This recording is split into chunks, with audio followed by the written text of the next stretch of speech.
Commençons par le Sénégal, où les dirigeants des pays de la CEDEAO étaient en sommet extraordinaire.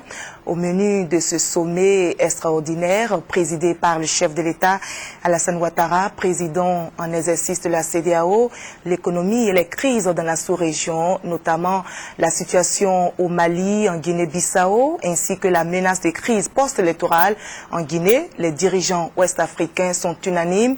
Ce sommet va accélérer le processus d'intégration économique des 15 pays membres. On en sait plus avec Viviane Aïmer.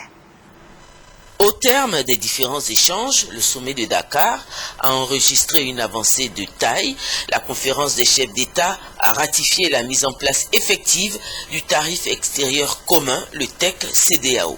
La conférence entérine les mesures complémentaires de protection relatives à la taxe d'ajustement à l'importation et à la taxe complémentaire de protection pour permettre un ajustement progressif de l'application harmonieuse du tarif extérieur commun qui interviendra à partir du 1er janvier 2015.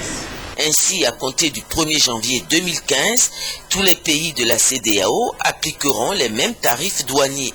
Cette mesure va ainsi consolider le marché commun au sein de l'espace communautaire.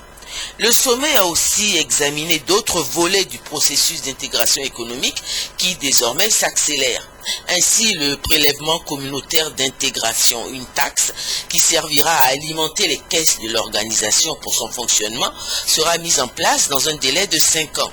Les chefs d'État ont encore réaffirmé leur volonté politique pour la création d'une monnaie unique en Afrique de l'Ouest. Le rôle d'impulsion et de suivi du processus de convergence monétaire a été confié aux deux présidents, Mahamadou Issoufou du Niger et John Dramani Mahama du Ghana.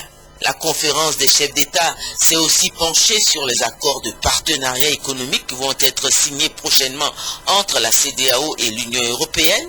La conférence a chargé le président Macky Sall de superviser ces négociations. Au terme des travaux, le chef de l'État ivoirien, le président Alassane Ouattara, président en exercice de la CEDEAO, a exprimé sa satisfaction pour les avancées qui ont été enregistrées par le sommet de Dakar. Je voudrais en votre nom les résultats.